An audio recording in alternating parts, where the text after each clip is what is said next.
aqui no chat e tá tudo bem gravar vocês.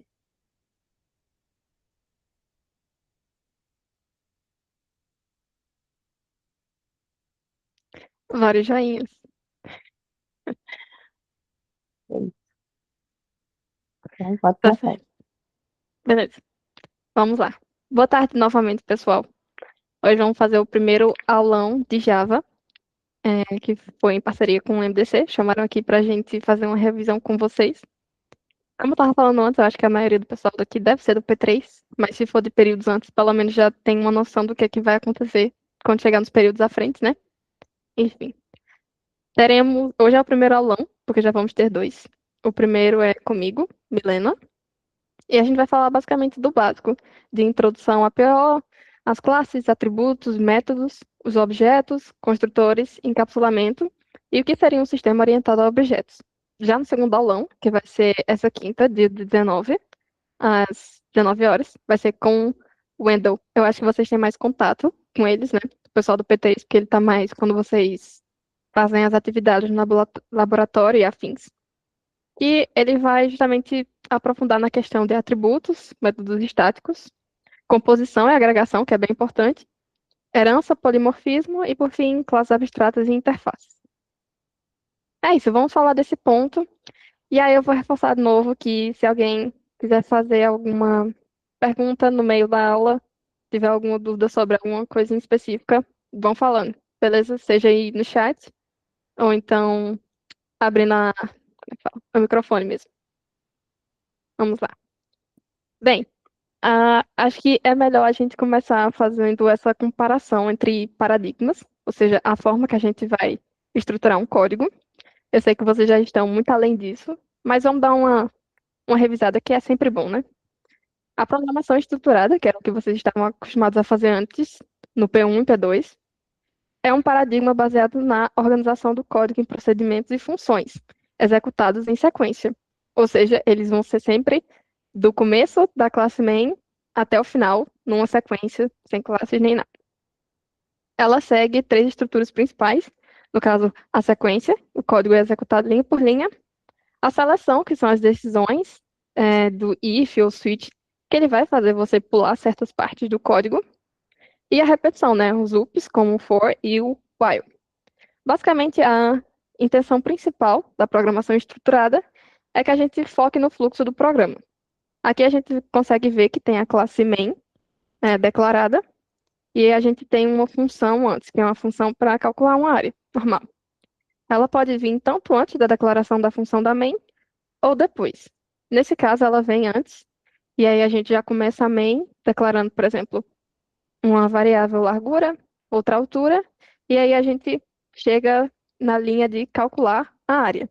E aí a gente acessa aqui em cima essa função, ela retorna o cálculo e já volta para cá, para que a gente siga todas as outras linhas que tenha dentro do main.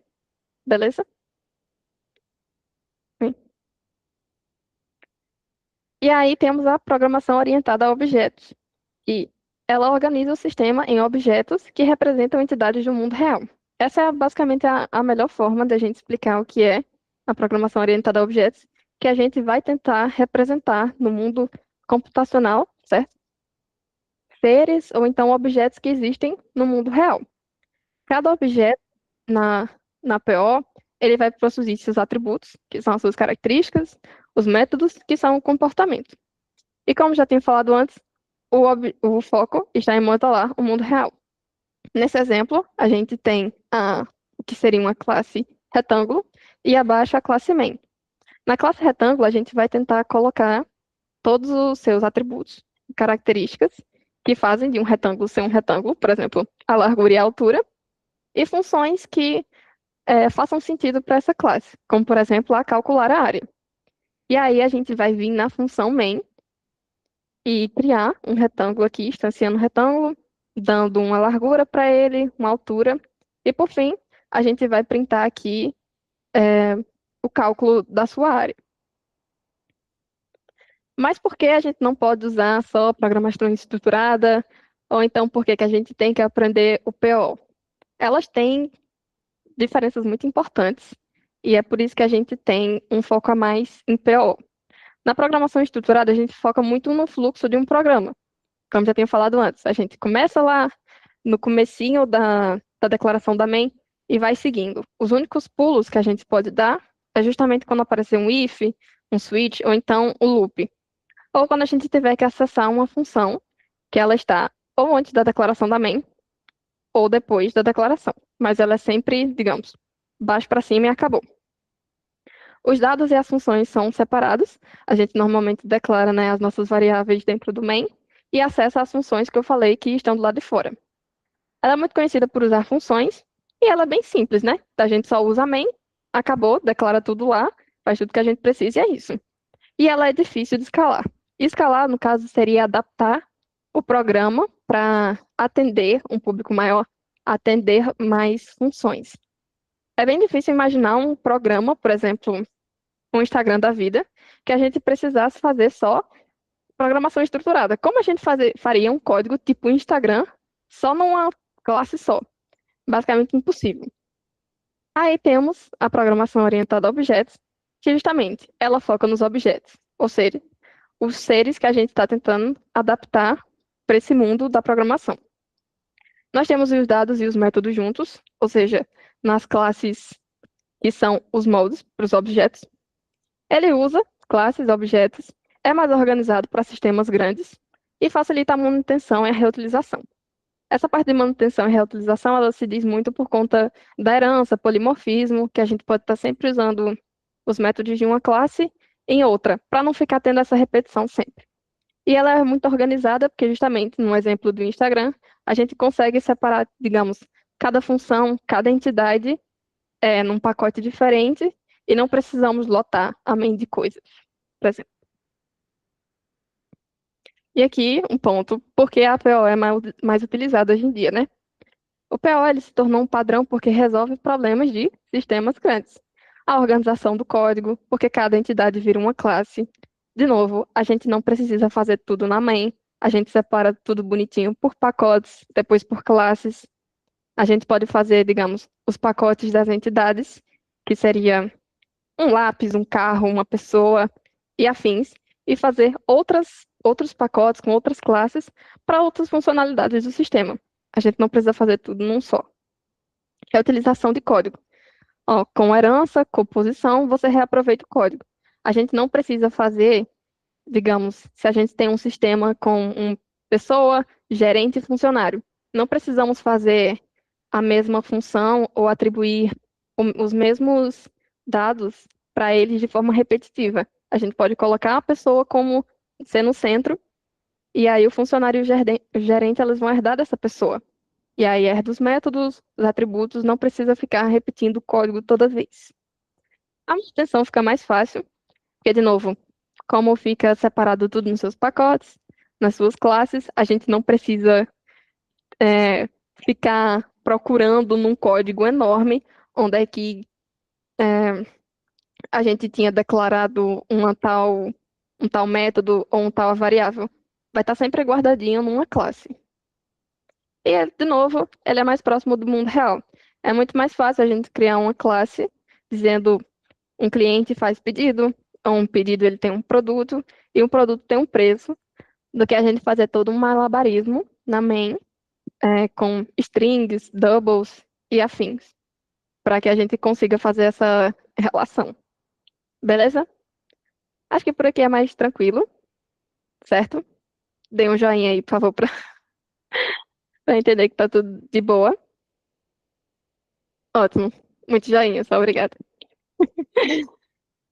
E aí, a gente chega nos conceitos mais importantes do PO, que são as classes, os objetos, os atributos e os métodos. As classes, elas são apenas os modos para criar um objeto. Por exemplo, a maneira que você quer que uma cadeira seja, que um carro seja, ou um lápis. Por exemplo, eu quero sempre que o meu lápis, digamos, ele tenha tinta, ele tenha uma cor, ele tenha um tamanho. E aí, o meu lápis, ele pode riscar ou apagar, certo?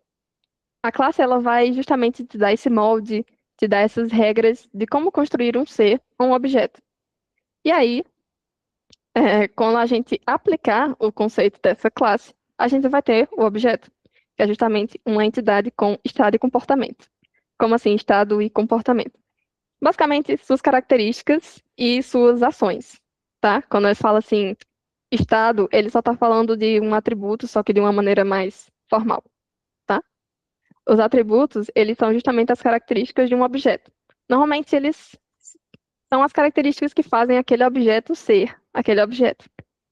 Como, por exemplo, um lápis. Obviamente, ele precisa ter a sua ponta para a gente conseguir escrever.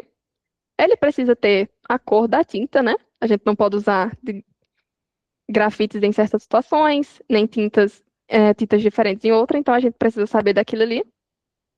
E os seus métodos são os comportamentos do objeto, as ações que ele pode realizar. Aqui tem um exemplo mais claro de quais seriam os atributos, ou então características, né, de um lápis. A gente poderia colocar a cor dele, por exemplo, nesse aqui ele é amarelo.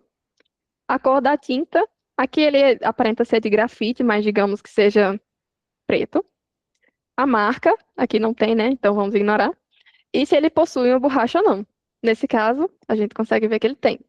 E quais seriam os métodos de um lápis? Acho que isso aqui é mais óbvio, que é justamente ele pode escrever ou então apagar. Já aqui é um exemplo de como a gente construiria uma classe para um lápis. A gente poderia dizer que a cor do lápis, a cor da tinta e a sua marca seriam strings. E já se ele possui ou não uma borracha, poderia ser um boolean. Porque ou ele vai possuir ou ele não vai. Simples assim. E aqui ele vai ter os dois métodos, que é escrever e vai retornar um string dizendo escrevendo. E aqui ele pode ser um método void apenas printando, apagando erros. Uma classe bem simples, mas é um bom exemplo. Já aqui aprofundando mais nos conceitos de classes, atributos e métodos. Vamos lá. A classe ela não é um objeto, mas sim um molde. Isso é importante reforçar, mesmo que às vezes pareça um pouco óbvio, porque a gente às vezes pode confundir e tentar usar os atributos ou então os métodos de uma classe diretamente na classe. A gente não cria um objeto e aí, em vez de, digamos, criar um lápis, lápis recebe nenhum lápis, a gente pode criar, tentar usar, digamos, o método escrever diretamente na classe lápis. Isso aí pode dar um problema, porque a classe em si não é utilizável. Ela está ali bonitinha com suas regras, mas são os objetos que a gente vai conseguir usar, de fato, seus métodos e atributos. A gente pode pensar na classe justamente como a planta de uma casa. É só uma ideia do que a gente vai fazer. Já o objeto é justamente a casa construída, é o conceito aplicado, certo? E aí, como eu já tinha mostrado no exemplo anterior, nas classes nós vamos definir os nossos atributos e os nossos métodos. Aqui temos um outro exemplo de uma conta que tem apenas um atributo, que é o saldo, que ele vai ser o double. Esse aqui é um construtor, vou falar mais na frente, enfim. E de novo, duas funções voids, que vocês já devem estar meio cansados de ver esse exemplo, mas tenham paciência. Que é o de depositar algum valor na conta, ele vai somar o valor e vai dizer valor depositado com sucesso. Ou então o método sacar, que ele recebe também um valor, mas aí ele já vai tirar do seu saldo e ele vai printar em seguida. Saque realizado com sucesso. Bem simples, bem de boa. Aqui os objetos, ele é uma instância de uma classe e é com eles que podemos usar os atributos e os métodos da classe. Nós vamos sempre instanciar ele com o new. É importante lembrar de colocar o new aqui, senão não vai dar certo. Um exemplo é o conta, conta 1 recebe new conta. E aqui a gente pode usar os seus métodos, né? Conta 1 ponto depositar, coloca no valor de 100. Ou então conta 1 ponto sacar, coloca um valor de 50. Bem simples, é assim que a gente usa um objeto. A gente declara ele primeiro com o new, e aí para acessar seus métodos, a gente só coloca o nome do objeto, ponto, e aí digita o método que a gente quer. E aí os construtores, uma parte muito importante, muito, muito importante, que se vocês tiverem alguma dúvida, falem agora ou calem-se para sempre, né? Que os construtores eles servem para inicializar um objeto quando ele é criado. Muitas pessoas têm um costume de criar normalmente na classe do objeto em si, é, criar lápis ou então criar conta. A gente não precisa criar essas funções normalmente, porque o construtor ele está aqui justamente para isso. Ele vai construir o seu objeto, o nome não está à toa. Ele vai ser chamado automaticamente com new. E aqui uns conceitos importantes. Ele tem o mesmo nome da classe, não precisa colocar nome diferente, tá? Só o conta mesmo, ou então o lápis já vai. Ele não tem um tipo de retorno e ele é executado na criação do objeto. Como tinha colocado antes, conta recebe um new conta. Aqui a gente já está colocando um valor específico. Aqui a gente tinha deixado sem nada. Aí ele vai criar apenas um padrão, mas aqui ele já coloca com um valorzinho de 100. E aí o objeto ele já vai começar com algum valor. E aqui tem fatos importantes sobre os construtores. Existem dois tipos, certo? Que são os construtores implícitos e os construtores explícitos. O implícito, como o nome já diz, digamos, ele é o construtor que está escondido. Se você não declarar nenhum construtor, o Java vai criar automaticamente um construtor padrão sem parâmetros.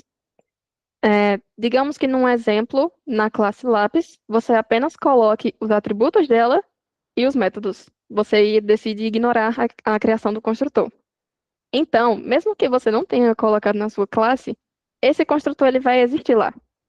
Esse lápis, ele não tem nenhum parâmetro, mas ele está aqui. E aí, quando você precisar instanciar um lápis, você faz lápis 1, recebe new lápis, que já vai funcionar. Porque o Java ele já vai criar automaticamente para você. Porém, um ponto importante que eu deixei aqui embaixo. Se você criar qualquer outro construtor, o Java não vai criar mais esse padrão automaticamente. É isso que às vezes pode confundir vocês em prova, por exemplo. Vocês podem criar um construtor completo, que nem esse daqui, só que em um determinado momento vocês precisam primeiro criar um objeto que ele não tenha nenhum dos seus parâmetros, você só quer declarar o objeto lá. Não vai funcionar, porque justamente você já declarou um construtor completo. E o Java logo, ele não vai fazer isso daqui. Uma dica é sempre que você for começar uma classe, você coloca esse construtor vazio e aí em seguida você coloca os outros construtores que você vai precisar no seu código, seja ele completo ou não. E aqui o construtor explícito é quando a gente define o construtor manualmente. Normalmente é comum que a gente coloque, né, todos os atributos no construtor para que ele receba logo todo o valor de uma vez. Mas nem sempre é útil para nós, nem sempre a gente faz isso. Então, nós podemos colocar é, só dois valores, no caso, dois atributos aqui, como, por exemplo, a cor da tinta ou a marca. Às vezes, a gente pode colocar até só um mesmo. Como eu coloquei aqui embaixo, o boolean possui borracha.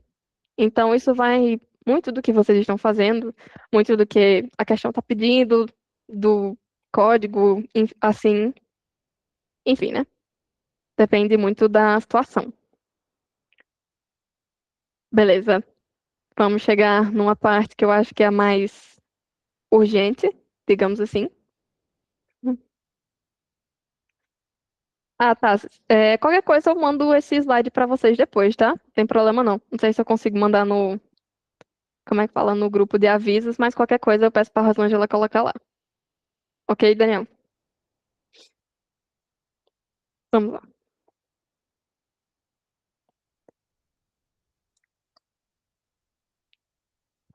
Acho que eu estou indo rápido demais, mas eu confio que vocês estão conseguindo entender. Ou que vocês já tinham conhecimento disso antes. Enfim, qualquer coisa vocês vão perguntando, como eu falei. E aí, encapsulamento. Que eu lembro dos meus dias antigos de monitora, que eu não sou mais. Encapsulamento, ele poderia dar uma travada na cabeça, na nossa cabeça, né? Enfim. O encapsulamento, ele é o princípio de proteger dados de um objeto e controlar como eles podem ser acessados ou modificados. Em vez de permitir acesso direto aos atributos, um objeto expõe apenas os métodos controlados. Ou seja, a gente não vai deixar as nossas informações jogadas no nosso código para que qualquer pessoa, consiga acessar, né? Isso é incabível, a gente tem que proteger as nossas aplicações direitinho. Mas, em suma, os dados do objeto devem ser protegidos e manipulados apenas através dos seus métodos. E aí, isso aqui é basicamente só um resumo do que está aqui em cima. Sem encapsulamento, qualquer parte do programa pode modificar os dados de um objeto de forma incorreta ou inconsistente. E é importante que, de novo, a gente deixe o nosso programa sempre seguro. A gente não deixe qualquer pessoa, nem mesmo qualquer outra classe, acessar os atributos de um objeto, porque aí, se mudar um valor de um objeto, já pode dar um problema muito grande no nosso código. Então, é importante que a gente deixe ele sempre seguro. Essas são as maneiras de encapsular um objeto, pelo menos as mais conhecidas, as que a gente mais usa. E o public, que ele vai ser visível em qualquer classe. O private, que ele é visível apenas dentro da própria classe. E o protected, que ele é mais usado em situações de herança, porque é visível dentro da classe mãe, né? Os seus atributos e métodos da classe mãe, eles vão ser visíveis por todos os seus filhos. Mas ok, se a gente precisa sempre estar encapsulando os nossos atributos e afins, a gente vai estar sempre usando o private. Então, por que que eu preciso de um public? Por que que eu preciso de um protected? E aqui a gente tem as nossas divisões e onde cada um deles é usado com mais importância. O public, ele é usado em métodos. A gente pode acessar os métodos de uma classe em outra. É importante, às vezes, para a gente fazer um relacionamento, para fazer um cálculo, transação e afim. Então, normalmente, só os métodos que consumam ser públicos. Já os atributos, é bem normal, quase sempre, eles vão ser private. Vocês estão vendo mais agora, até conseguem ver eles protected, que são os atributos da classe mãe, né? Que serão visíveis nos seus filhos. Mas, em geral, digamos assim, 95% dos casos, ou até 99%, depende, eles vão ser sempre private. Então, é importante manter isso na cabeça. Os métodos, eles vão ser públicos. Os atributos, eles vão ser privados. E, dependendo do caso, eles vão ser protected, ok? E aqui os famosos gets e sets. Eu acho que vocês conseguem entender bem o sentido de um get, normalmente, né? O get ele é apenas para pegar um valor, né? Ou devolver um valor de um atributo, de um objeto. Por exemplo, get saldo ou get cor da tinta. Aqui ele vai retornar o saldo de um objeto X. E aqui ele vai retornar a cor da. Eita, esqueci de mudar aqui. Ignorem, galerinha, mas era para ser tipo public string get cor da tinta, retorne cor da tinta. Enfim, o get, a gente tem mais contato com ele, é normal. A gente usa mais o get nos nossos códigos, seja entre uma classe e outra, seja na main, é normal. Mas o que trava, às vezes, na nossa cabeça é o set. O set, ele serve apenas para atribuir é, um valor dos atributos a um objeto. De novo, eu esqueci de colocar uma partezinha aqui, mas calma. Se eu conseguir mudar para vocês agora, vamos lá, fazendo ao vivo. Public double, public void.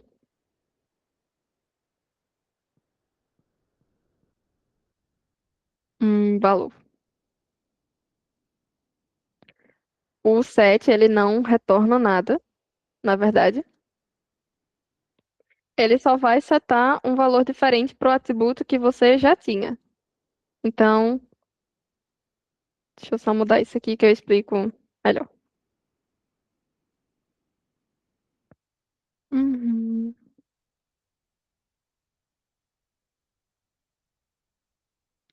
Tanta revisão e a pessoa ainda esquece umas coisas. É difícil.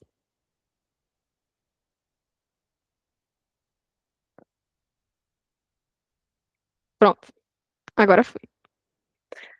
Os sets, eles servem apenas para atribuir um valor a um atributo de um objeto.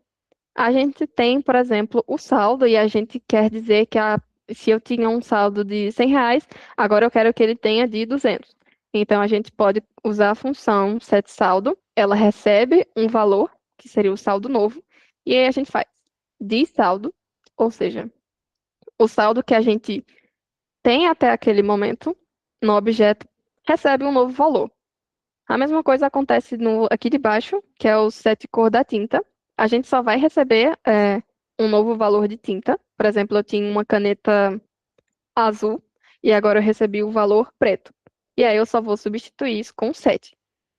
Mas por que que existe uma confusão tão grande ao redor do set?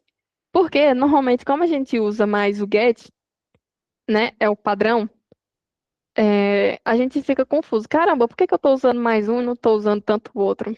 Eu acho que eu deveria estar usando, alguma coisa assim, certo? Ainda mais porque a Micaele, quando ela vai fazer prova, né, atividade, ela diz, ó, eu quero que você coloque os atributos, quero que vocês coloquem os construtores e os gets e os sets.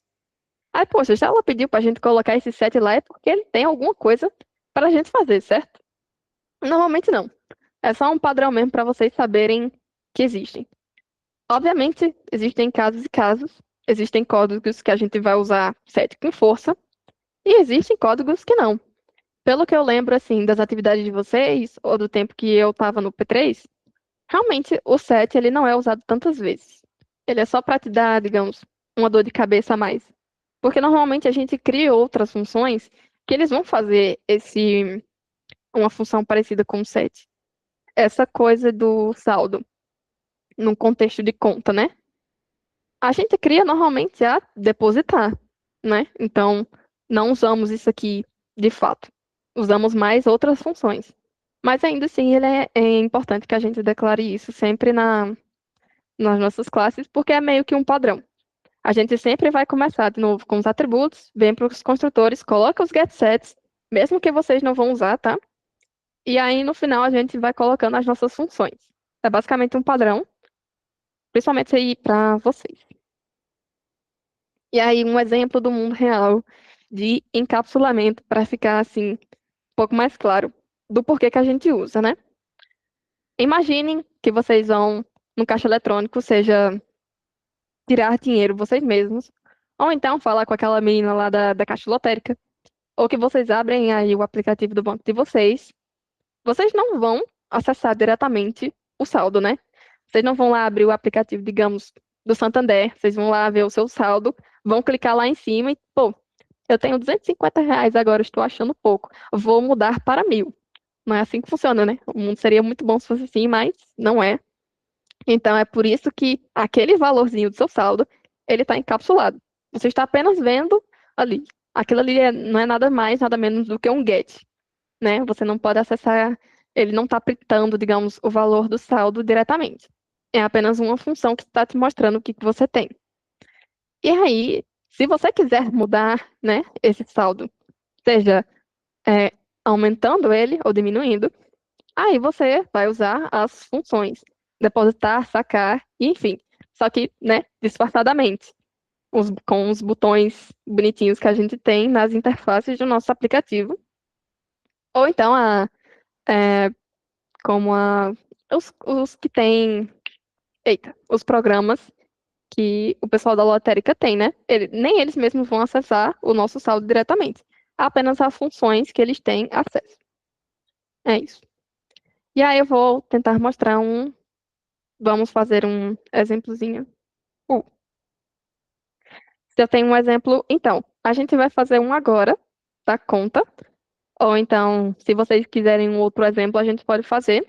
E aí no final tem um exemplo maior que eu deixei pronto. Esse exemplo pronto eu só não vou fazer com vocês agora, porque ele é grandinho. Então eu só vou tentar explicar e aí passar por cima. Ele basicamente é o relacionamento de três classes. Então, se vocês tiverem alguma dúvida na hora, é importante falar. Mas por enquanto, vamos lá. Por enquanto, tá dando para entender legal? Vocês querem perguntar alguma coisa? Interajam, por favor. Eu vi alguém aí falando uma mãozinha assim, o que foi?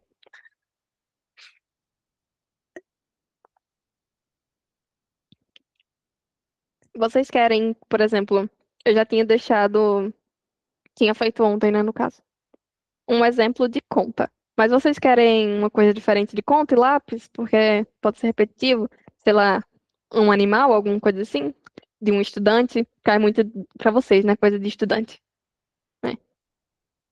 Vamos lá. Queria poder fazer uma enquete. Querem coisa de estudante? Pode falar, Lucas.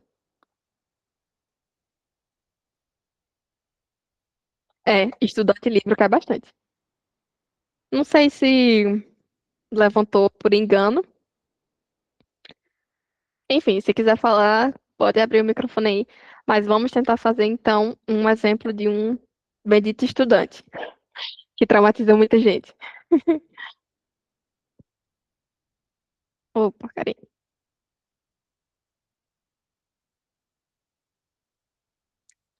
Seria mais fácil se eu estivesse com duas telas. Mas vai isso aqui mesmo. Estão conseguindo ver? Espero que sim. Vamos lá criar o nosso exemplo de estudante aqui na hora. E aí a gente vai colocando os atributos e métodos aleatórios. Criando um pacote. Por convenção, a gente coloca assim os pacotes que tem as nossas classes principais, né? Como model ou então entity, beleza? Vamos aqui, estudante. Vamos começar lá no nosso padrãozinho primeiro de atributos. E aí, eita, o IntelliJ vai ficar sugerindo coisa aqui, mas tudo bem, vamos tentar ignorar. O Qual é? nome da classe tem que ser igual ao nome do arquivo? Tem, porque senão ele vai dar problema aqui, ó. Se eu tentar colocar só um S a mais, ele já vai dar errado. Tem que É, ser tudo igualzinho. E um detalhe importante das classes. Sempre começa com a primeira letra maiúscula, tá? Porque senão pode confundir na hora com os variáveis, que sempre começam com minúscula. Vocês lembram aquela coisa de camel case, né? Começa primeiro com minúscula, aí se você precisar juntar outras palavras com a primeira, aí você vai sempre deixando a primeira letra maiúscula, como por exemplo, cor da, eita, da tinta. Eu juntei três palavras aqui. Aí toda vez que eu começo uma palavra nova, eu tenho que aumentar, deixar a primeira, né, em maiúsculo. Vamos lá. Como o IntelliJ já está sugerindo aqui, a primeira coisa que a gente precisa saber de um estudante, né, obviamente, é o seu nome. E aí a gente coloca aqui private para encapsular e deixar ele bem guardadinho. String, nome. Que aí a gente pode colocar private, int idade, o seu curso também e a matrícula, né? Normalmente ela pede para fazer matrícula, é importante. Tem mais alguma coisa que vocês queiram ver aqui? Acho que não, né? Acho que assim fica bom. O nome, a idade e o curso. É a matrícula. Em seguida, a gente começa com os construtores. Como eu falei, primeiro a gente começa com o construtor padrão. A gente já deixa aqui. Estudante. Porque a gente vai criar um construtor que tem todas as informações. Mas se a gente precisar de um que seja vazio, aí a gente pode deixar esse daqui. Aí o public, estudante. E aí a gente coloca string, nome. Vocês podem vir até aqui, na real, para evitar o problema. Copiar e colar. Cada um dos atributos no seu construtor, eles vai ser separado por vírgula. E aí vocês vão colocando. Um ponto importante de quando vocês estão construindo o seu construtor é que se vocês colocarem nessa ordem aqui, nome, idade, curso e matrícula, na hora que vocês estiverem montando ele para um objeto, vocês não podem trocar nada de lugar. Espero que vocês lembrem disso. E quem não sabe agora tem que colocar isso na cabeça. Porque, por exemplo, se você decidir colocar a idade primeiro e o nome depois, o Java ele já vai dar um erro. dizendo assim, opa, como assim você está querendo atribuir para um string um valor que é um número? Não vai dar certo, né? Na verdade, isso aqui pode até dar, porque um string ele aceita números e caracteres normais, mas no momento que você tentar colocar, é, digamos, um nome aqui, Milena, como inteiro, ele já vai dar um problema no na sua ideia. Então, vamos colocar tudo na ordem bonitinha. E aí a gente vai colocando o diz, nome, recebe, nome. O diz, relembrando aqui, ele serve sempre para apontar para o atributo do seu objeto. Esse diz aqui, ele quer dizer que nós estamos tratando, na verdade, dessa variável aqui, né? Desse atributo. Isso daqui e isso daqui são coisas diferentes. Eu estou dizendo que o que está aqui dentro, ou seja, o nome que está aqui dentro, ele está recebendo o valor, né? O nome do que está lá fora, do que eu estou recebendo no meu construtor. Beleza? E aí, deixa eu só copiar aqui que fica mais fácil. Essa idade recebe a idade que veio pelo construtor. Curso, a gente recebe curso também. E por fim, a matrícula. Normalmente esses vão ser os construtores que a gente vai criar mais, né, em padrão. O vazio e o que tem todos. Mas como eu tinha falado lá nos slides de construtores, se eu quisesse criar um estudante apenas com nome e matrícula, dava também. Só nesse exemplo que não vai ser muito bom, né? Porque aí a gente precisava, tecnicamente, de todos esses dados para cadastrar um estudante. Terceiro passo, nós temos os gets e sets. E aí eu não vou construir todos eles agora, né? Porque é meio crueldade.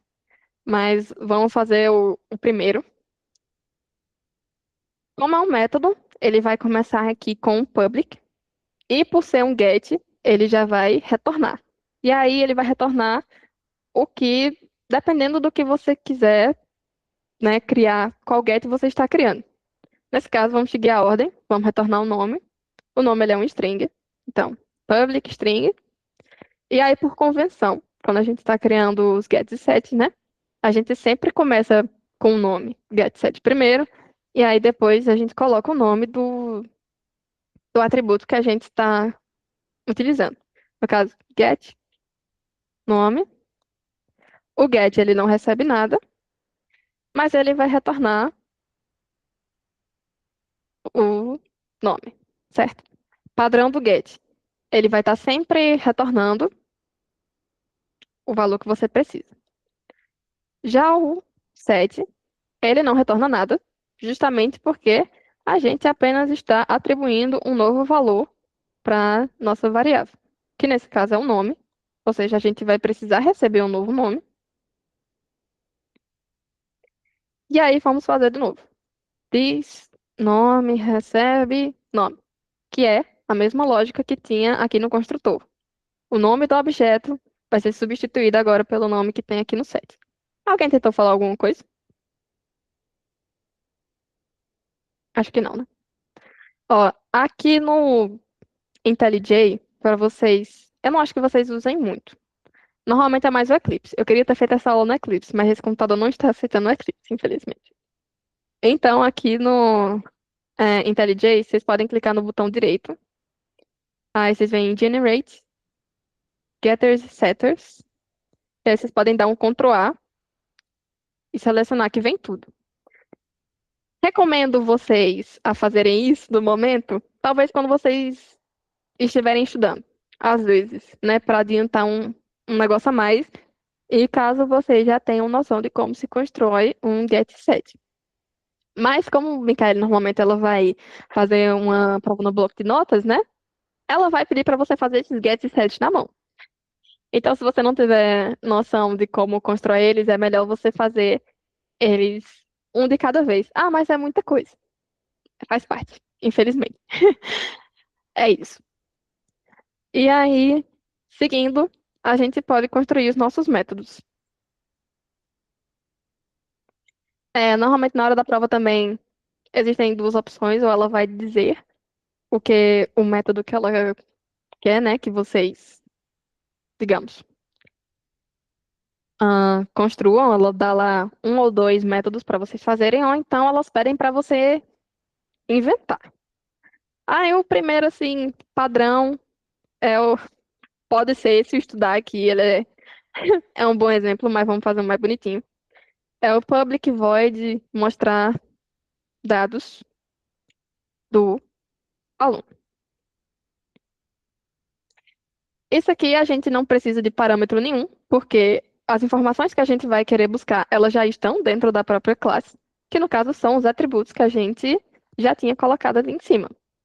Que eu vou dar um tab aqui para completar, ficar mais rápido. O sistema outprint, e aí a gente vai colocar o nome, idade, o curso, matrícula e afim. Deixa eu colocar só isso aqui para ficar mais bonitinho.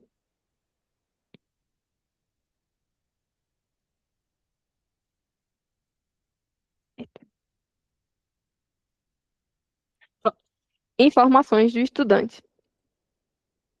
Pronto, já temos um método, ele vai mostrar tudo que a gente, todas as informações dele. Tem algum exemplo que vocês tenham em mente para fazer aqui? Vocês têm dificuldade quando ela pede? Deixa eu ver. Ela disse que esse era na IDE. Normalmente a primeira prova vocês vão fazer no bloco de notas e a segunda na IDE. É uma colher de chá. Eu não lembro agora como é que faz no Eclipse para vocês fazerem o get set automaticamente. Eu acho que vocês clicam Ctrl Shift O, não, ou é Ctrl Shift F. Alguma coisa assim. Aí ele já consegue fazer os get sets automáticos. Quem sabe faz ao vivo. Tá. Ahn, a gente pode fazer a clássica, né? Vamos lá. Public. ahn,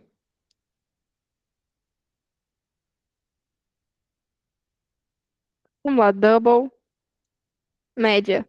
Olha só. O que ninguém nunca viu antes. Essa função que sempre aparece. Médias das notas de um aluno. Vamos lá. Pedir nota 1, 2, 3. E aí. Vamos deixar assim. Double. Média. Deixar mais organizadinho.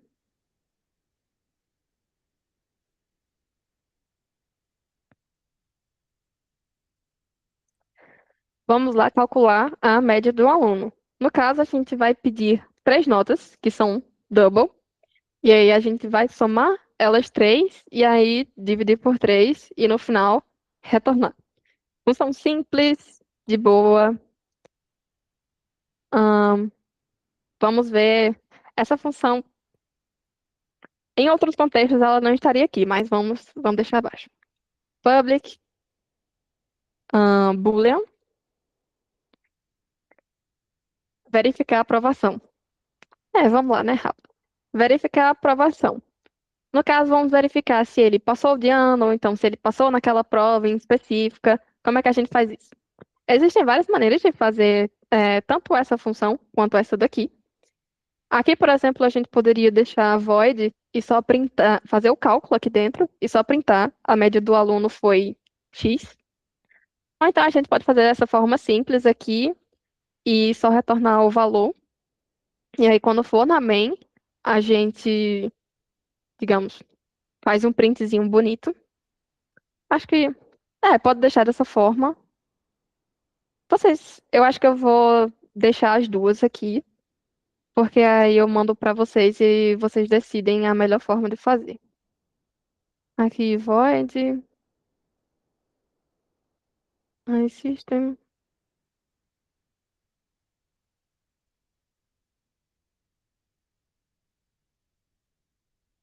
A média das notas, média. Existem várias maneiras de programar, realmente. O que tá dando errado aqui? Hum. Ah, tá, porque eles estão com o mesmo nome. Existem várias maneiras de você calcular média de um aluno, há várias formas de você até verificar a aprovação dele. Aqui a gente, como eu falei, né, só vão retornar o valor, e aí no main você faz um print bonitinho. Ou então você já faz tudo numa função só. Você recebe os valores, faz a média e faz o print. E aí você não precisa retornar nada.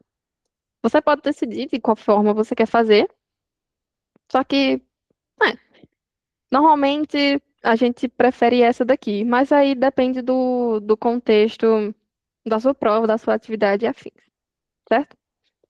Já nessa aqui do Boolean, a gente vai receber o valor da média.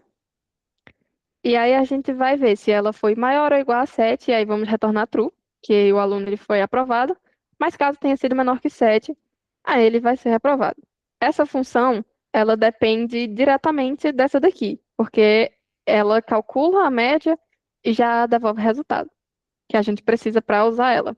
Essa daqui não seria, digamos, ahn, ideal para usar com ela, a não ser que a gente, digamos, usasse aqui dentro, sabe? Chamasse essa função aqui dentro, porque a gente já teria o valor da média. Mas aí, de novo, a construção dessas funções depende muito de como a atividade está pedindo. Eu acho que isso aqui já é o suficiente. Vamos voltar lá para o main, e aí vamos fazer o processo. Vamos fazer com scanner, porque é muito provável, não. Quando chegar na prova, vocês não vão poder criar objetos assim da cabeça de vocês. Vocês vão ter que pedir ao usuário, né? Então, scanner recebe new scanner system.in. E aí eu prefiro sempre criar dois.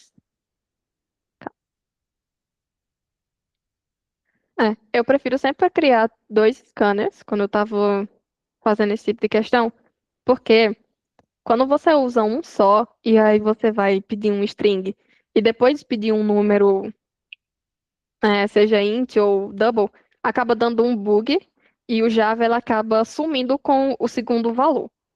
Então, tem preferência para fazer essa separação. Aí, vamos lá. Começa a pedir as informações do aluno. Digita o nome do estudante. Aí vamos fazer string, nome, recebe scan string, ponto, next line. Isso aqui é padrão. Beleza. System.out. Digite a idade do estudante. E aqui, int idade, scan número, recebe um next int. Vamos lá. O IntelliJ ela ajuda bastante com isso. Eu não sei se a Eclipse tem isso hoje em dia. Se tiver, Micael vai ter que tirar isso da prova de vocês. Mas eu acho que não tem, não. Aí já temos aqui tudo pronto. Todas as 4 informações que a gente precisava do aluno. No caso, o seu nome, a idade, o curso e a matrícula. Aí, né, existem 2 formas de você criar um, um estudante, conta e afins. Caso você tenha vindo aqui e tenha criado esse construtor vazio, né? Você pode declarar aqui em cima, um estudante mesmo, recebe new estudante. No caso, aqui você vai estar apenas inicializando o seu objeto. Aqui dentro não tem nada. Se você quiser usar um get nome, get idade, você vai ver que ele vai retornar null, porque aqui a gente só está dizendo, ei, vamos inicializar esse objeto aqui, porque depois eu vou usar. E aqui embaixo, vocês podem chegar e falar que vocês podem usar os seus gets. Estudante, ponto, set, nome, recebe nome. Oi, completa aí, amigo, por favor, para não perder tempo. Idade.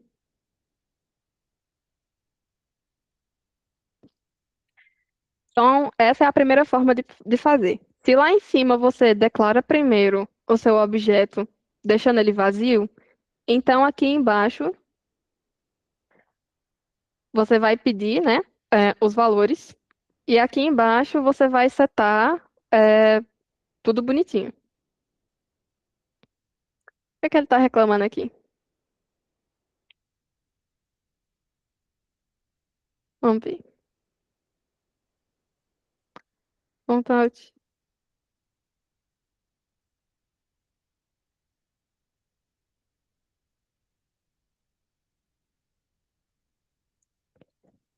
Vamos fazer um teste. Se não der certo, seria bem engraçado. Mas vamos torcer para que dê. Um nome, Mila. Idade, 20.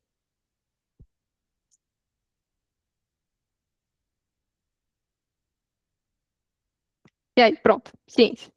Essa é a primeira forma de vocês fazerem. Primeiro, vocês vão declarar um objeto aqui vazio. E aí vocês podem usar os seus sets. E, por fim, fazer as operações que vocês precisam fazer. Essa aqui, normalmente, não é a melhor forma. E, normalmente, não é a que vocês vão usar. Mas eu vou deixar aqui anotado. Primeira forma.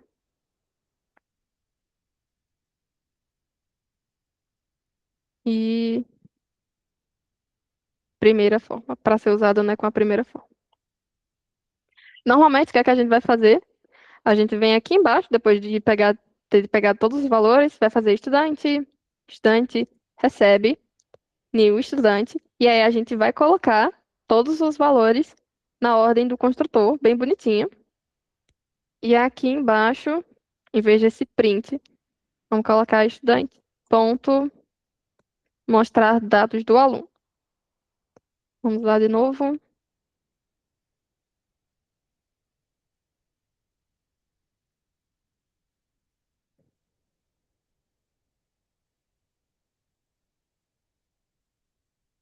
Aí, saiu tudo bem bonitinho. É isso. Normalmente é assim que vocês vão utilizar. Aí é aquela coisa, a gente está criando um aqui, mas se a gente quisesse criar vários estudantes, a gente poderia colocar num for ou então num while, dependendo aí de como você vai querer construir. Aí vamos, estudante, ponto, média de notas. Eu vou colocar umas notas aleatórias aqui, mas se lembrem que na hora da prova, você provavelmente vai ter que perguntar ao usuário. E aí, média notas, essa é a que retorna, né? Média notas, essa é a que retorna. Então, double, média, estudante. E aí eu já vou aproveitar essa média, estudante, ponto, verificar a aprovação. Já vou pegar essa média para usar a outra função. Chegou uma mensagem aí no Teams, eu acho. Teams não. No Meet eu já olho. Carregar de novo. Helena. 20.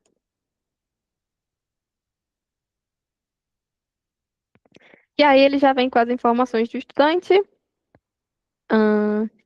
Matrícula. Eu esqueci de printar, né? É bem importante printar. Porque como eu falei, né, antes, essa função em específico, essa média de notas, ela só vai retornar, ela não faz nada. Média das notas e estudante. Isso aqui vai retornar um boolean? Vai. Boolean,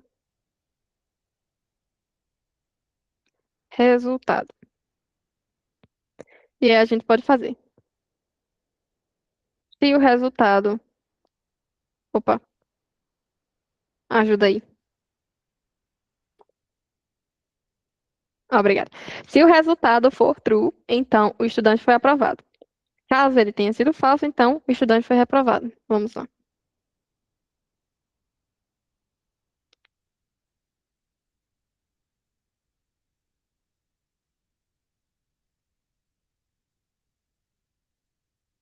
Aí as minhas informações de novo.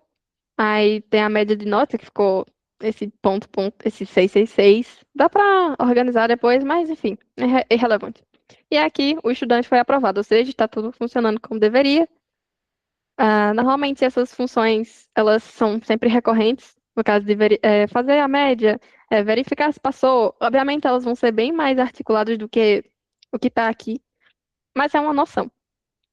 E aí, isso é muito parecido com o que vocês vão ver na prova, no sentido de você ter que perguntar para o usuário as informações do seu estudante, vai ter que perguntar também as informações da nota, mas obviamente vocês vão fazer num sistema mais bonitinho, como eu tinha falado, usando for ou while para pedir as informações do número X de estudantes e depois para pedir as notas deles e afim.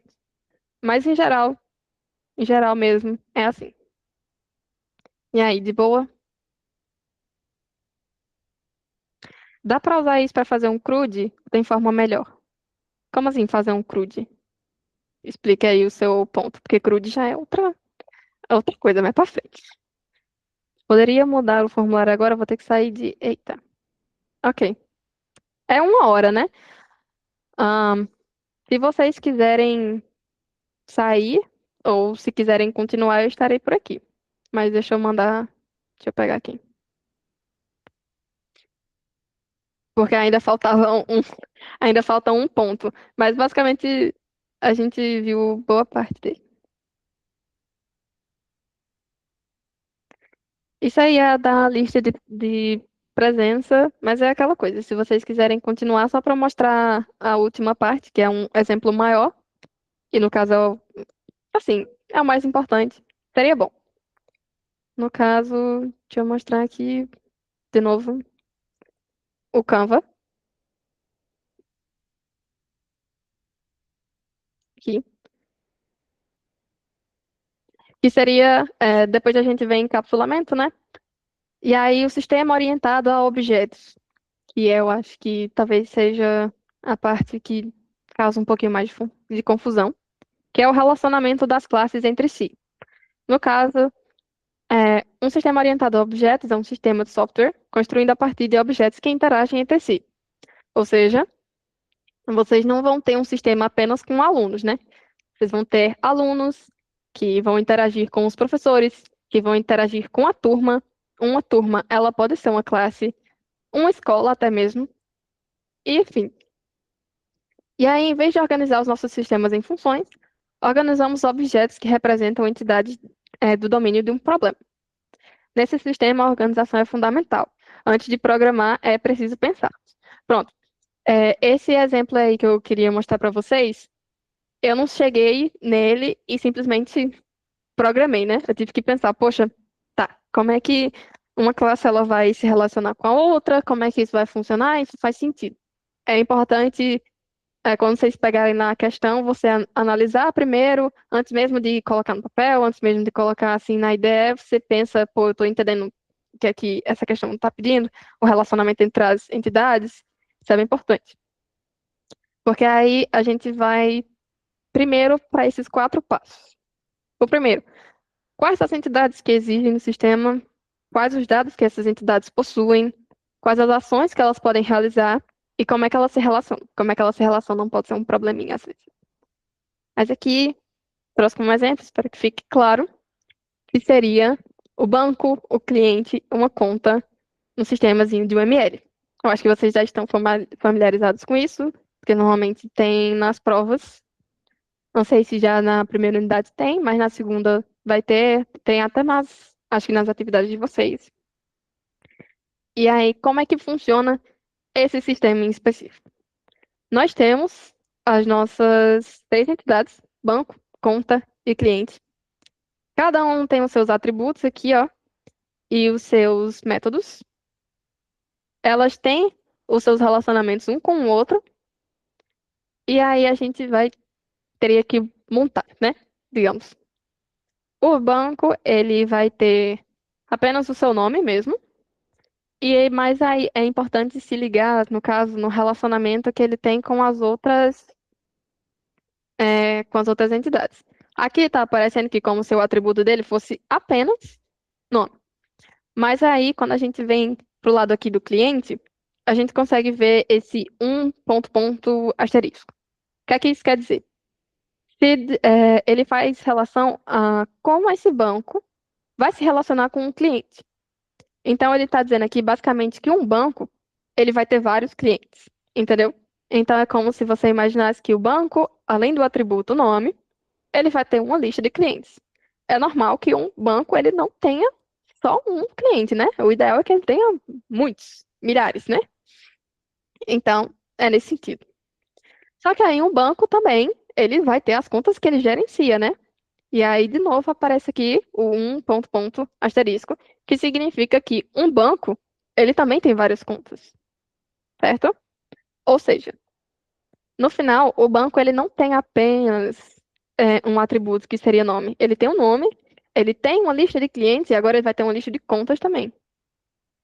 A mesma coisa vai acontecer para o cliente e para as contas. Um cliente, ele pode ter a vir vários, ele vai ter vários bancos, mas é mais na forma de uma conta. Porque um cliente, ele não tem um banco em si, ele tem uma conta. Essa conta ele pode ser de qualquer banco. Então aqui, um cliente, ele vai ter várias contas. Já uma conta, ela vai ter um cliente só. É normal, né, que uma conta ela pertence a apenas uma pessoa. Por isso que o relacionamento é de um para um. Já que o relacionamento da conta com o banco, no lado da conta, né? Uma conta, ela vai ter apenas um banco. Você não vai dividir uma conta só entre diferentes bancos. E é isso. O relacionamento do banco para o cliente é de um para vários. É assim que se lê no caso, né? O banco de um para vários. A conta, ela se relaciona ao banco e ao cliente de um para um. E assim por diante. E aí já tinha montado um sistemazinho, que ele é um pouquinho grande. Mas eu não sei se eu posso extrapolar a hora. Mayra, para você se manifeste aí, não sei se eu posso ir além das uma. Das uma hora, no caso. Júlia, se for necessário, por enquanto, tá dando certo. Se o pessoal quiser ficar ainda mais uns 10 minutinhos, tá tudo bem.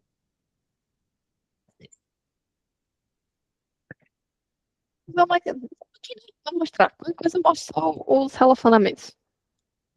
E aí eu mando o arquivo para vocês e vocês podem dar uma analisada melhor. Dá certo?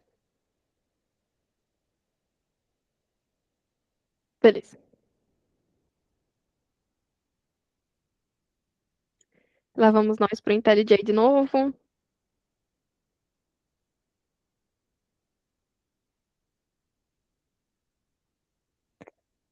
Vamos pro outro posto. Pronto. Isso aqui eu coloquei em código o que estava naquela UML lá.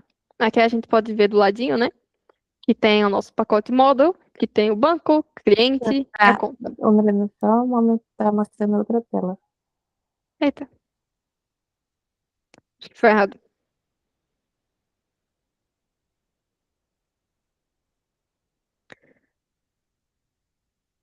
Acho que agora vai. Foi?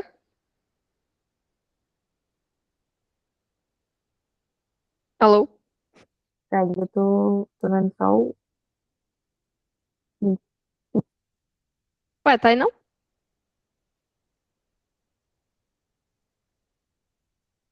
Que esquisito. Tá, vamos lá. Agora vai, agora vai. E Tá, aí? agora sim. Tá. Como eu tava dizendo, né? Aqui tem a divisão, tem o pacote com as entidades, o banco, o cliente e a conta.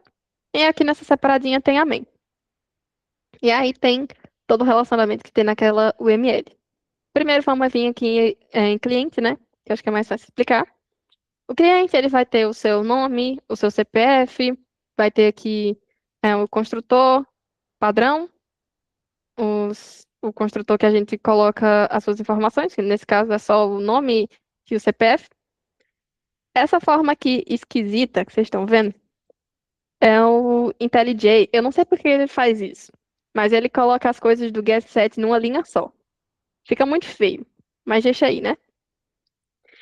E aqui o atributo mais importante no caso dessa classe seria a lista de contas que um cliente tem. Eu coloquei aqui uma array mas aí pode ser várias outras coisas. Vocês veriam melhor em collections, mas eu não sei se vai dar tempo de vocês verem isso.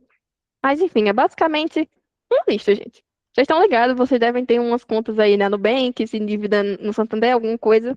Então dá para entender que um cliente ele vai ter várias contas. E aqui embaixo a gente vai também ter o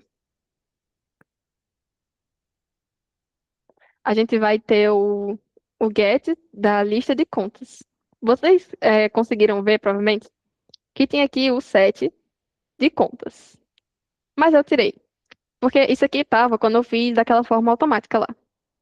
E aí vamos explicar umas curiosidades, dicas, barra dicas, né? Quando a gente tem um- uma classe que um dos atributos dela vai ser uma lista de qualquer coisa, nesse exemplo de contas, a gente não vai pedir no construtor que ele nos ofereça uma lista de alguma coisa. Porque não faz sentido, me ofereça uma lista de contas aí. Faz muito sentido, não. A gente vem aqui e já, de cara, na declaração do nosso atributo, e a gente já fala ó, aqui, ó. Esse contas, eu estou inicializando ele aqui já com uma array-list. Ele está vazio, mas eu já deixei aí. A gente poderia até colocar isso no construtor, no caso, essa parte aqui, mas pode declarar já nos atributos, não tem problema. E por que que a gente faz isso na questão de vetores, arrays, enfim? Porque, como eu tinha falado antes, não faz sentido você pedir a alguém uma lista de alguma coisa. Você vai pedir apenas um objeto só. Você vai pedir as informações de uma conta por vez. E aí, aos poucos, você vai adicionar. Como, por exemplo, aqui, a gente tem uma função só para isso, que tinha aqui no slide. Um cliente, além dos seus atributos, né? Ele vai ter os dois métodos, que é para adicionar conta e listar contas. E aí a gente vai fazer, a gente vai perguntar, né, para o usuário, vai pedir uma conta para ele, e aqui a gente vai fazer o contas.add conta. A gente está pegando a lista que o usuário tem, e aí a gente está adicionando uma conta nova. Tá certo? Essa é a melhor maneira de fazer. Ele tem a mesma lógica, está presente aqui no banco. Porque o banco ele vai ter uma lista de clientes, uma lista de contas. Então a gente pode já inicializar de uma vez. Certo? Aí, seguindo, depois dos get sets, depois que eu já tenho explicado isso aqui, método adicionar conta, aí o cliente aqui nós podemos listar as contas que ele tem. É bem básicozinho, um print dizendo o nome do cliente.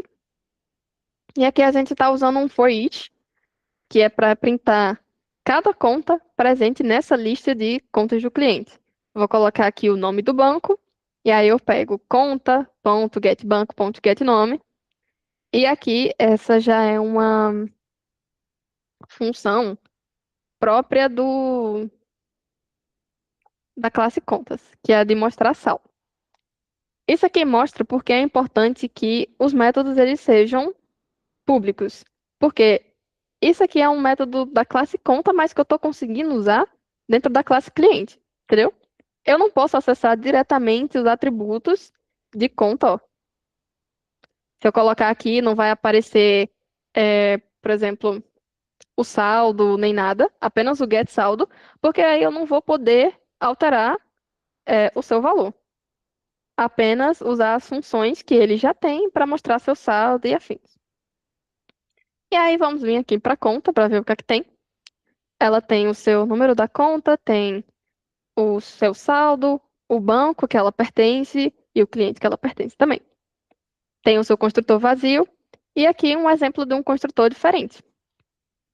A gente vai pedir o saldo inicial, a gente vai pedir o cliente que vai ser o dono da conta, mas a gente já não vai pedir o número da conta, né? E o do banco, porque isso aí a gente vai ser adicionado depois, quando for mostrar na main, vocês vão entender melhor. E aí, esse número da conta aqui é basicamente, eu estou dizendo que essa função mathRandom, não sei se vocês já conhecem, mas ela vai sortear um número aleatório. E aí, esse número aleatório, se eu não me engano, é tipo assim, zero ponto número aleatório, sabe? Por isso que eu estou multiplicando aqui por esse 10.000 para ele ficar um número maior. E aí eu estou transformando ele inteiro para que ele consiga ser compatível com o número da conta. Então, basicamente, toda vez que a gente criar uma conta nova, o número dela vai ser aleatório, e aí a gente não precisa ficar setando isso toda vez. Mas de resto, é padrão. Vou pedir o saldo, vou pedir o cliente e vou criar ela. E aí, get set, padrão. E aí temos as funções que, de novo, vocês já estão cansados de ver, depositar e sacar, só que dessa vez de uma maneira mais, digamos, bem construída, né? Vamos checar se o valor é maior do que zero, assim a gente vai poder somar com o saldo e vamos dizer, o depósito no valor de X reais foi realizado com sucesso e agora o novo saldo é de Y reais. E aqui embaixo a gente vai sacar e aí vamos ver se o valor ele é maior do que o saldo ou então se ele é menor do que zero. E aí vamos mandar a mensagem que o saldo é insuficiente ou então o valor é inválido para saque. E aí, se a gente colocar um valor válido, vem aqui fazer a subtração e, de novo, uma nova mensagem. E, por fim, mostrar saldo. Sistema print saldo mais saldo. Acabou. Simples. E aqui é a classe banco, que normalmente ela vai fazer as maiores operações, pelo menos lá na main. Ela vai ter o seu nomezinho, sua lista de clientes, sua lista de contas, de novo inicializadas aqui. O banco tem o construtor vazio e um construtor que vai pedir apenas o nome dele. Os seus get, set, de novo, as listas, elas não precisam ter um set, tá certo? Porque não é como se você fosse colocar uma lista nova. Você vai apenas alterar os valores que estão na lista. Então, mesmo acho que na prova de vocês podem colocar, tá? Get set para lista não tem problema. Mas normalmente não é utilizado, então pode tirar. E aqui a gente vai adicionar uma conta a um banco em específico. A gente vai pegar a lista de contas que ele tem, né? Vai adicionar a nova, vai adicionar o cliente. Ó, isso é uma coisa legal. Eu tinha falado que os métodos, eles normalmente são públicos, certo? Só que aí a gente pode fazer os métodos serem privados também. Mas por que que eu faria isso? Lá fora, quando um banco, ele vai poder adicionar uma conta. Eu estou dizendo lá no... Cadê aqui? No banco, ele pode adicionar uma conta e adicionar um cliente, mas eles têm a diferençazinha nesse mais e nesse menos. Esse menos significa que um atributo ou então um método ele é privado. Já esse mais, ele diz que ele é público.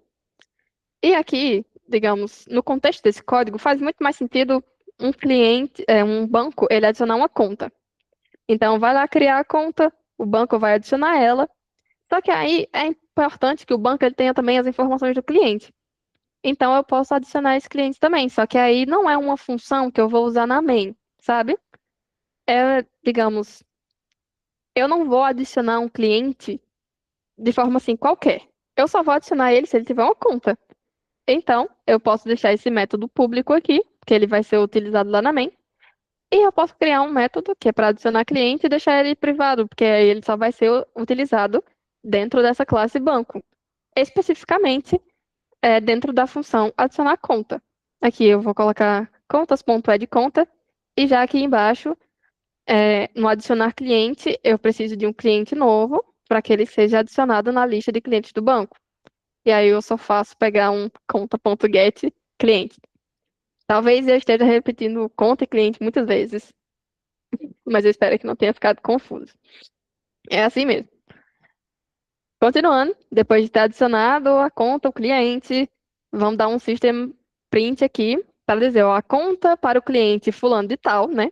Conta.getCliente.getNome. No banco tal foi adicionado. De boa. E aí temos uma função de listar clientes e outra de listar contas, que elas são bem parecidas uma com a outra. Elas vão checar aqui primeiro se as listas de cliente ou de contas, elas estão vazias. Isso aqui significa estar vazia. Se elas estiverem, então vem aqui para dentro e fala, não há cliente cadastrado no banco X. E se não há nenhum cliente cadastrado no banco X, então não há nenhuma conta, né? Então aqui embaixo vem, não há nenhuma conta cadastrada no banco X. Mas se as listas estiverem preenchidas, eles vão entrar aqui no else e aí vão dizer que Os clientes do banco Nubank, né? Os clientes do banco Nubank são. E aí eu vou percorrer todos os clientes presentes nessa lista, printando cada um o seu nome e seu CPF. Não é muito ideal que o banco saia divulgando o CPF por aí, né? Mas nesse exemplo a gente ignora toda a segurança e coloca o nome do cliente e o CPF. E já aqui embaixo vai vir um contas do banco Nubank. Aí a gente vai pegar cada conta presente na lista de contas desse banco e aí vai printar o cliente X, o número da conta. E, de novo, a gente vai usar a função mostrar saldo da própria classe conta aqui dentro. Muitas informações, muitas informações, mas eu acho que aqui fica mais claro. Eu espero que fique. Essa daqui é a main. Ela ficou um pouco extensa, um pouquinho extensa, mas existem formas de melhorar esse código. Mas vamos seguindo.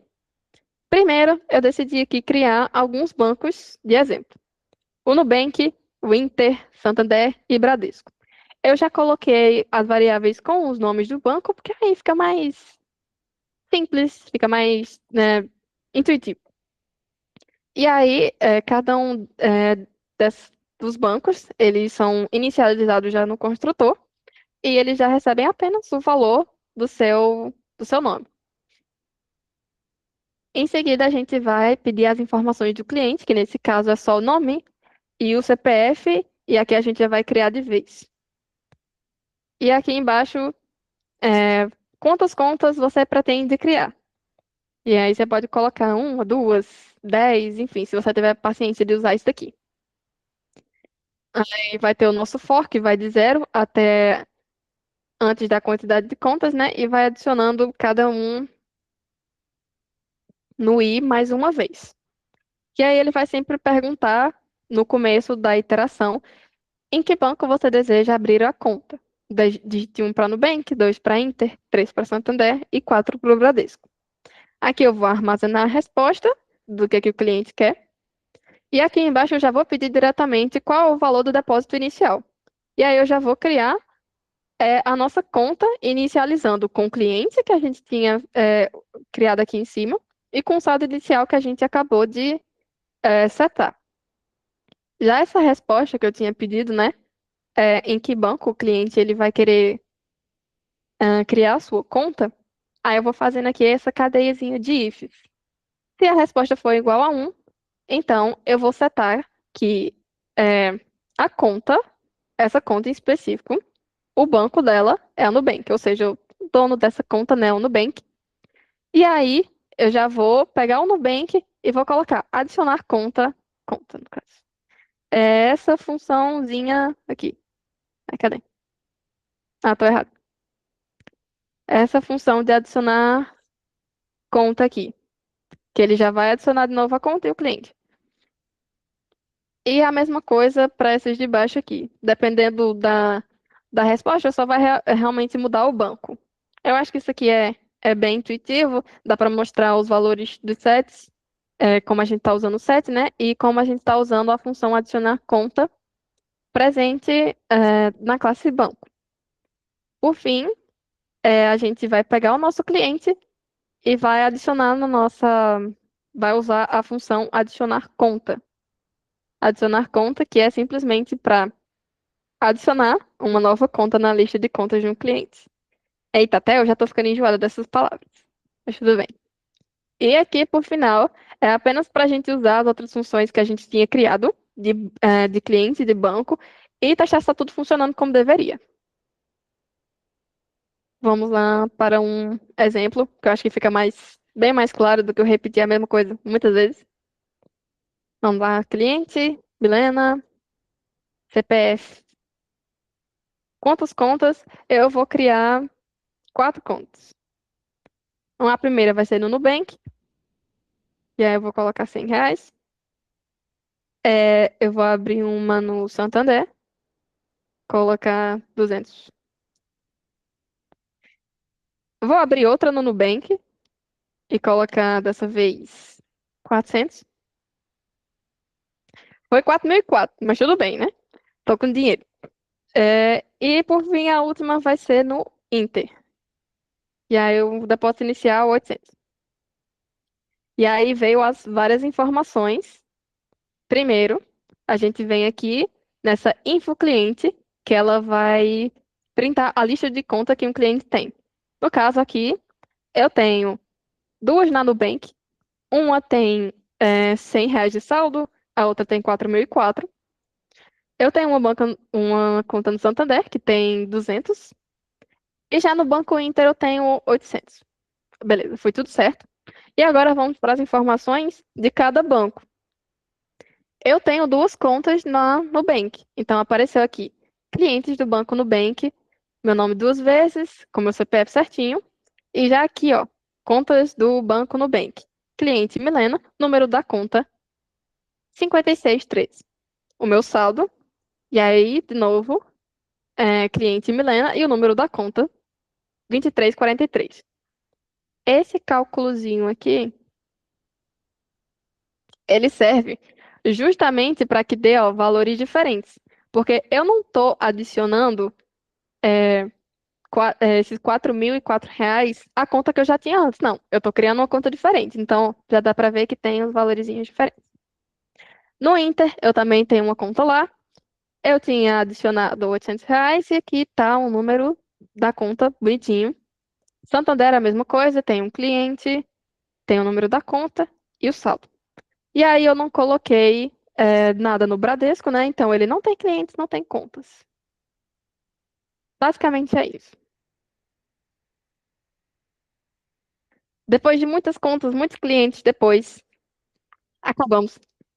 É, vocês querem perguntar alguma coisa? Se ficou confuso, eu vou mandar os slides da apresentação e vou mandar também o código do estudante e esse projetinho aí do banco para vocês, certo?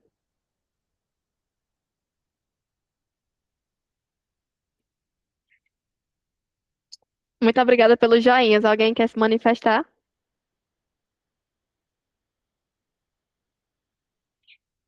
Acho que não. Essas aulas vão continuar, vão ser recorrentes, vão ter outros cursos. Ó, agora de manhã, se eu não me engano, de 10 horas, teve uma menina que ela fez um aulão de algoritmo. Eu agora de tarde estou fazendo introdução a PO. Deixa eu apresentar aqui de novo. E aí, o Wendel Gustavo, ele vai apresentar na quinta-feira, de 7 horas, um outro aulão, que dessa vez é falando sobre atributos, métodos estáticos, composição, agregação, herança, polimorfismo, classes abstratas e interface, certo? Eu acho que vai ter um quarto aulão, não sei do que é e não sei quando é, mas tem acho que no grupo de avisos. Então, vai ter sim, vai ter esses recorrentes.